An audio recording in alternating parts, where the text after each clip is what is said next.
Le troisième Grand Prix de la saison est terminé et c'est l'heure de faire le récap du Grand Prix d'Australie 2024. On va revoir ensemble ce qui s'est passé du coup ce week-end à l'autre bout du monde. Il fallait être debout très tôt ou très tard dans la nuit pour suivre le sport auto à Melbourne. Et qui sait, peut-être que d'ici la fin de la vidéo, Sauber aura peut-être réussi à finir un pit stop à temps. Si la vidéo vous plaît bien évidemment, n'hésitez pas à mettre un petit pouce bleu pour nous soutenir. Abonnez-vous si c'est pas encore fait, activez bien la cloche pour ne pas rater les vidéos de cette semaine et l'épisode Cool Room qui arrive en fin de semaine. Et on va tout de suite refaire le point et voir les moments forts du Grand Prix d'Australie 2024.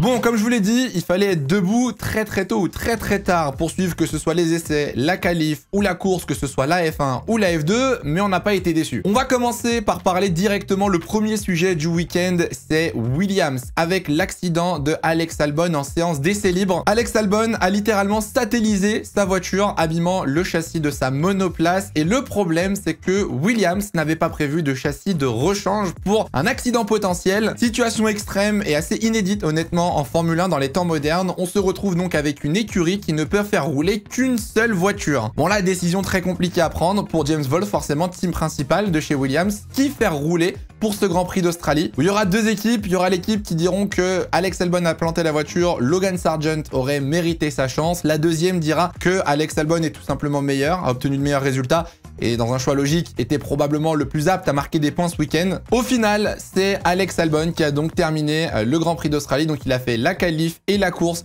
pour Williams. L'explication de James Wolfe était assez simple et je la trouve assez objective, c'est que au vu du début de saison, Alex Albon a surperformé comparé à Logan Sargent et qu'il fallait penser au bien de l'équipe. Voilà, il faut penser au point du classement constructeur, c'est très serré dans le midfield. Donc je suis pas choqué, j'avoue que c'est vraiment très décevant pour Sargent, mais je comprends totalement la logique de Williams derrière cette décision. Bon, résultat, heureusement déjà Albon de 1 ne l'a pas mise dans le mur. Malheureusement pour Albon, il termine à la porte des points, donc ça n'a pas changé grand chose, mais du coup, on a eu un week-end avec 19 pilotes. Bon, je vais pas vous faire l'actu people du paddock ce week-end. On a fait une vidéo sur Red Bull si vous voulez la voir. On est revenu sur tous les détails de l'affaire Horner et Red Bull et ce qui se passait actuellement dans cette équipe. Il y a aussi une petite plainte du côté de Suzy Wolff, directrice de la F1 Academy, contre le président de la FIA. Et ça, je pense qu'on aura le temps d'en reparler si ça vous intéresse. Dites-le nous dans les commentaires. Et on va se concentrer un petit peu sur l'aspect sportif. On va parler déjà de la qualification. Pole position de Max Verstappen encore. Malgré des séances d'essai honnêtement assez décevantes, Red Bull n'était pas dans le rythme ce week-end. Verstappen nous sort un tour du futur, se met en pole devant Carlos Sainz. Charles Leclerc un petit peu décevant, voilà. Seulement 5e en qualification. Il va gagner une place grâce à la pénalité de Perez qui avait gêné Hülkenberg. À noter l'élimination de Lewis Hamilton en Q2. Lewis Hamilton qui l'a dit, honnêtement, ça lui fait plus grand chose de se faire éliminer en Q2. C'est déjà arrivé par le passé et au vu de la performance de la Mercedes, il est seulement 30 millième derrière Russell. Donc bah, malheureusement, il n'y peut pas grand chose. Faut quand même savoir que ça fait 5 qualifications d'affilée où Lewis Hamilton est battu par George Russell. Donc il va falloir se réveiller du côté de Lewis Hamilton. On retrouve Esteban Ocon en Q2. Alors très heureux pour Esteban qui encore une fois surperforme avec cette Alpine désastreuse. Il faut quand même remettre en contexte cette Q2 avec du coup Sargent qui ne fait pas la qualif. On a Ricciardo qui se fait annuler son tour alors qu'il était largement en Q2. On a Guan Yu Zhou qui explose son aileron dans son tour de qualif. Bref, voilà, c'était une Q2 miraculeuse, opportuniste on va dire. Malheureusement, ça s'est pas du tout converti pendant le Grand Prix. Je vous mets la grille de départ à l'écran si jamais ça vous intéresse pour revoir un petit peu où partait chaque pilote, quels étaient l'ordre sur la grille et on va tout de suite passer au Grand Prix. On va commencer par le commencement et le point clé de ce Grand Prix d'Australie, c'est les premiers tours de Max Verstappen qui a donc abandonné. Oui, si vous vous êtes pas couché, si vous étiez debout pour la course, croyez-moi que ça en valait la peine. Max Verstappen, dès le deuxième tour, se fait dépasser par Carlos Sainz et il faudra attendre 2 tours supplémentaires pour avoir l'abandon du champion du monde. Alors si vous n'avez pas compris quel était le problème pour Verstappen, c'était donc le frein arrière droit de la monoplace qui est resté collé dès le départ de la grille, dès l'extinction des feux. Max Verstappen a expliqué que déjà c'était dérangeant dans le pilotage, c'était comme avoir un frein à main activé sur l'arrière de la voiture et au fur et à mesure des tours, le frein a commencé à monter en température jusqu'à prendre feu et exploser dans l'entrée des stands. Premier abandon de Max Verstappen depuis l'Australie 2022. Faut croire que le circuit lui réussit pas trop. Il était sur une série de 9 victoires consécutives depuis Singapour 2023. Il aurait pu potentiellement en gagner une 10e ce week-end, mais non, malheureusement. Pour rassurer peut-être un petit peu les fans de Verstappen, même s'ils n'ont pas besoin de ça honnêtement, Red Bull n'était pas dans le rythme ce week-end. Je pense sincèrement que même à la régulière, Carlos Sainz aurait pu battre Max Verstappen sur ce circuit en Australie. Les performances de Perez n'ont pas été glorieuses non plus. Et la Red Bull avait l'air vraiment en difficulté ce week-end. Il y a eu beaucoup de problèmes de graining sur les pneus avant, que ce soit en F3, en F2 ou en F1. Donc à surveiller quand même cette petite anomalie de performance de Red Bull. Mais voilà, 0 points pour Max Verstappen et un abandon cette saison. Et on va en reparler parce que du coup, ça resserre un petit peu le championnat. En petite parenthèse d'ailleurs pour Esteban Ocon qui lui aussi a eu un problème de frein, mais lui s'est pris un tir-off. Voilà, la malchance, hein. Alpine 2.0, il se prend un tir-off dans le frein, la course est ruinée alors que le mec pouvait potentiellement jouer les points, voire la P11, P12. Mais bon, c'est Alpine. La course était assez calme, on va pas dire qu'elle était ennuyeuse, et vous verrez à la fin de la vidéo quand je vous donnerai ma note, mais il s'est pas passé grand chose durant la première partie de la course, jusqu'au 17e tour où le moteur de Lewis Hamilton a littéralement explosé. Coupure nette d'un seul coup, abandon de Lewis Hamilton. Alors Hamilton l'avait dit en séance d'essai, il vivait probablement l'un de ses pires week-ends, absolument aucune confiance en la voiture, le rythme n'était pas bon, il était parti en pneu soft en plus pour essayer de remonter dans les premiers tours.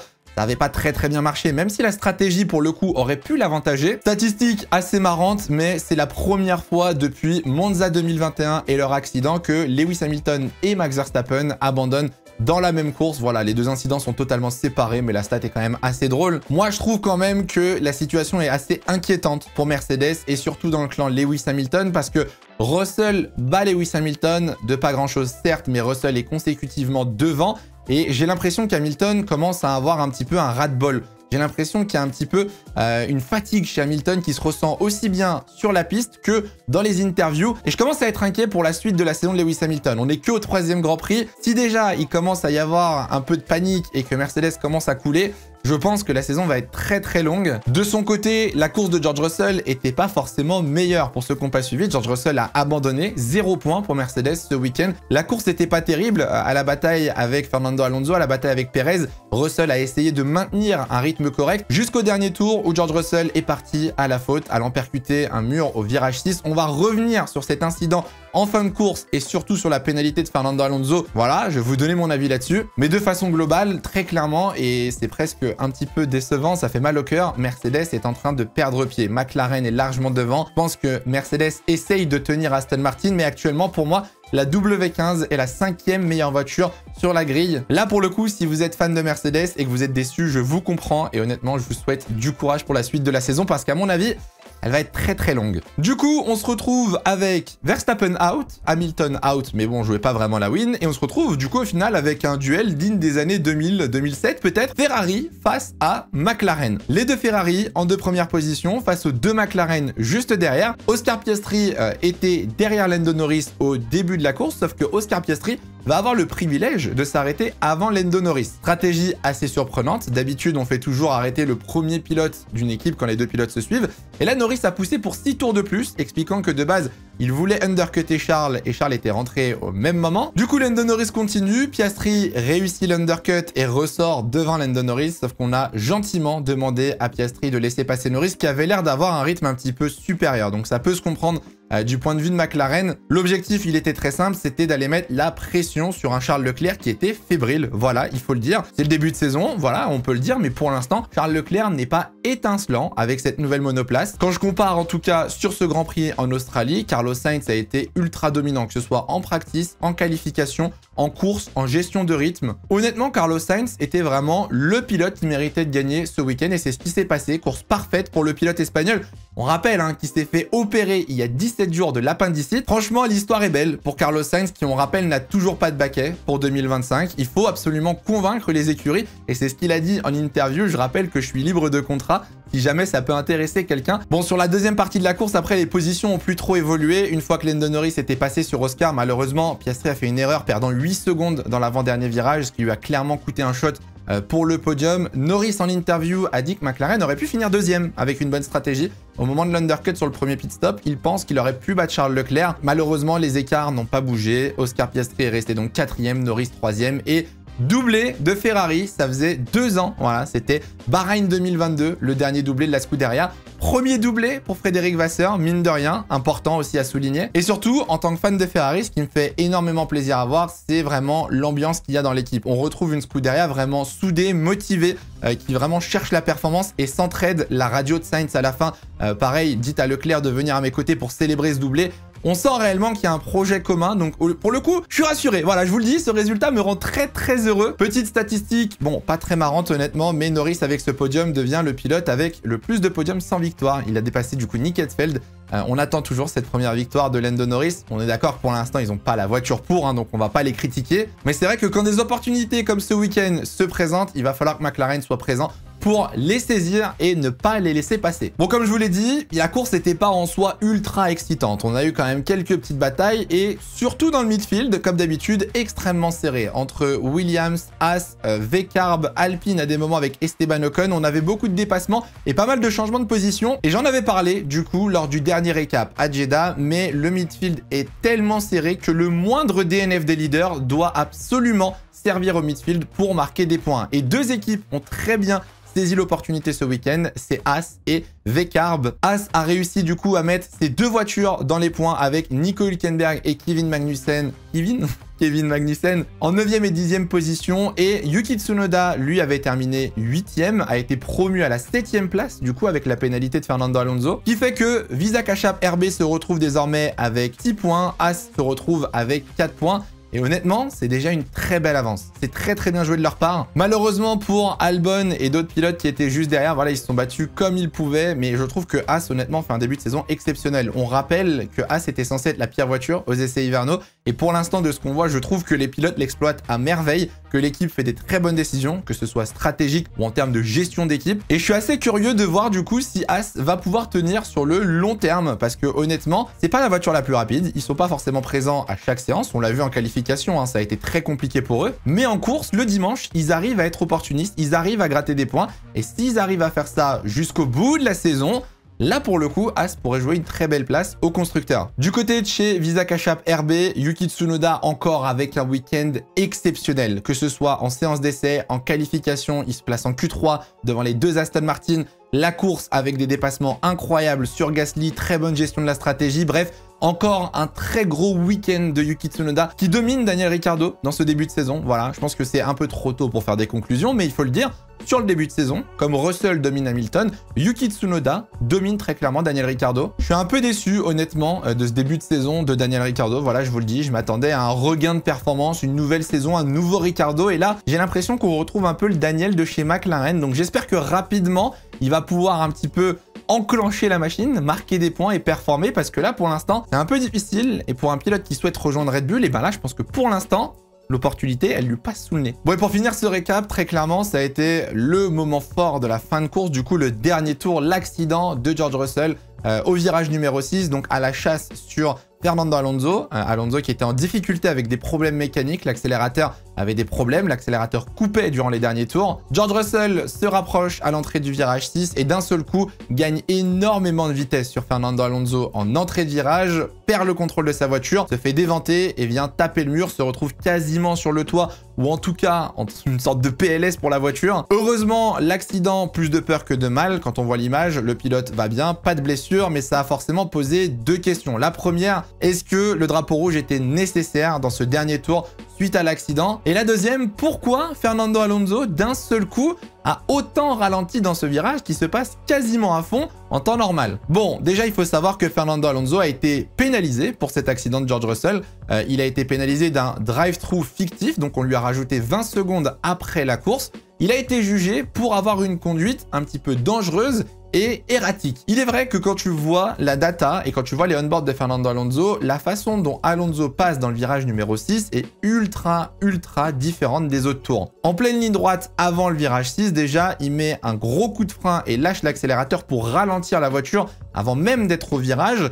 Ensuite, réaccélère, puis remet un coup de frein pour prendre le virage normalement, afin de ressortir le plus vite possible. En temps normal, vous touchez à peine le frein, vous arrivez, vous posez le pied sur le frein, vous laissez glisser la voiture, même pas besoin de rétrograder, vous prenez la corde et vous repartez à pleine vitesse. Là, Alonso, pour le coup, avait littéralement rétrogradé dans ce virage. Donc la FIA était en mode bizarre, pas normal ton comportement, frérot. Après avoir entendu les arguments de Fernando Alonso, qui expliquait que justement, il avait décidé de passer ce virage pour avoir une meilleure sortie de virage et pouvoir se défendre dans la longue ligne droite, pseudo-ligne droite et la zone de DRS, la FIA a jugé que les justifications n'était pas suffisante et qu'il était donc responsable d'avoir une conduite, on va dire, inappropriée honnêtement. Je sais pas ce que vous pensez de cette pénalité, vous me direz dans les commentaires, mais je trouve que cette pénalité est très dure. 20 secondes, je trouve pas que le pilotage était erratique ou même dangereux. Alors oui, il est totalement différent du reste de la course, mais au final, chacun fait sa course. George Russell doit aussi prendre des mesures de précaution, doit aussi se préparer à ce qui peut arriver devant lui. Et je vois pas en quoi Fernando Alonso a fait quelque chose de mal, sacrifier l'entrée pour, on va dire, s'assurer la sortie du virage.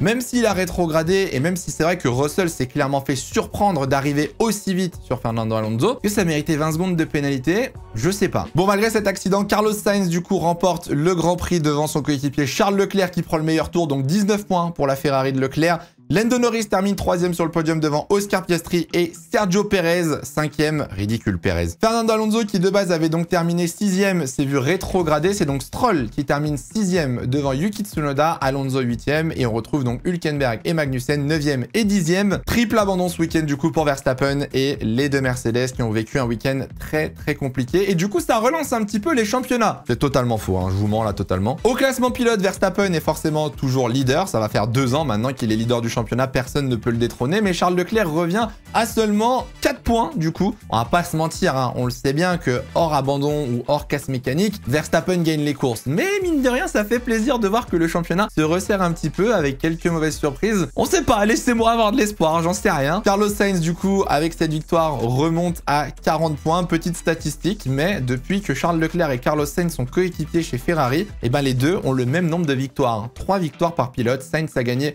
Silverstone 2022, Singapour 2023 et Australie 2024. Charles Leclerc, lui, de son côté, du coup, avait gagné donc Bahreïn, l'Australie et l'Autriche en 2022. Donc, mine de rien, ce duo chez Ferrari, je pense, fera quand même beaucoup parler au final parce que je pense qu'on sous-estime et on sous-apprécie peut-être la performance de Carlos Sainz chez Ferrari depuis quelques années. Mais bon, ça, c'est encore un autre débat. Et le classement constructeur, Ferrari, très clairement, se rapproche encore une fois hein, de Red Bull, mais il y a clairement un gap qui est en train de se créer entre ces deux écuries qui semblent un petit peu inatteignables. McLaren, quand même, se retrouve pas si mal au final avec un très bon résultat en Australie. Et là où moi je m'inquiète, c'est pour Mercedes qui vit un début de saison quand même très compliqué. Donc j'espère que ça va vite se ramener avec des améliorations sur un circuit et que ça va vite revenir pour Hamilton et George Russell. À noter du coup donc RB qui est donc 6e au constructeur avec 6 points, As qui est donc 7e avec 4 points. Et malheureusement derrière pour l'instant on a 3 équipes qui n'ont toujours pas marqué de points sur ce début de saison 2024. Donc il va falloir attendre encore un tout petit peu. Vous le savez, à chaque récap de Grand Prix, on donne une note à la course. La dernière fois j'avais donné une note de 12 pour le Grand Prix d'Arabie Saoudite à Jeddah. On vous avait permis de voter comme d'habitude dans la description. Vous aviez donné une moyenne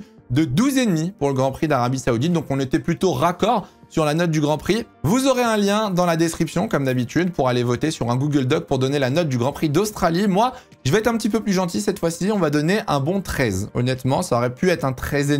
Mais on va rester sur 13. Je trouve qu'on a eu une bonne course, honnêtement. Je trouve qu'on a eu de l'action, des dépassements, des rebondissements. On a eu de la stratégie, on a eu des dramas, des accidents. Bref, on a eu un petit peu de tout pour avoir du divertissement. Forcément, le résultat surprenant aide un petit peu à la note. Voilà, doublé de Ferrari, on a un top 10 un petit peu différent. On a 3 voitures d'une midfield dans le top 10, on a l'abandon des leaders, etc. Mais je n'oublie pas quand même les points négatifs de ce Grand Prix. Et ça revient sur ce que je disais à Bahreïn en début de saison, c'est que les performances des voitures sont si serrées, si similaires, qu'au final, c'est très compliqué d'avoir des remontadas. C'est très compliqué d'avoir des batailles. On va pas se mentir, hein, on enlève le DRS en Australie, on n'avait quasiment aucun dépassement. Il y avait 8 à 9 secondes d'écart entre chaque pilote. Franchement, entre les moments forts du GP, il se passait pas grand-chose. Donc je reste quand même un peu inquiet pour les batailles en piste tout au long de la saison. J'espère me tromper. Mais voilà, c'est pas non plus le GP de l'année pour l'instant. Je vous laisse voter sur le lien dans la description et on fera le point du coup pour le récap du Japon. On verra si on était d'accord ou pas sur ce Grand Prix d'Australie. Et avant de se quitter, petit bonus F2. Alors on avait eu la F1 Academy la dernière fois. Cette fois-ci, c'est un autre Français qui a fait retentir la Marseillaise. C'est Isaac Hadjar. Première victoire du coup cette saison pour Isaac en course longue.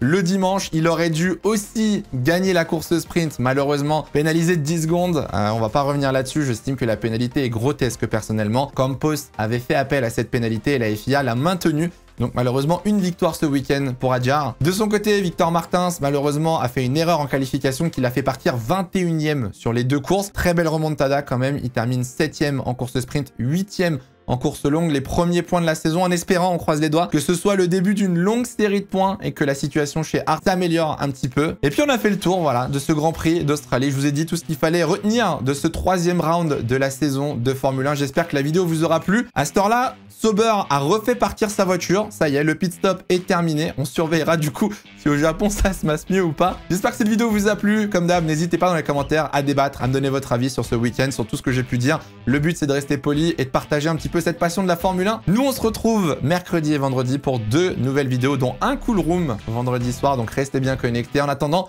passez tous... Bah, ma caméra vient de s'éteindre. En attendant, du coup, passez tous une très bonne semaine. Faites attention à vous, portez-vous bien, c'est le plus important. Ciao, ciao.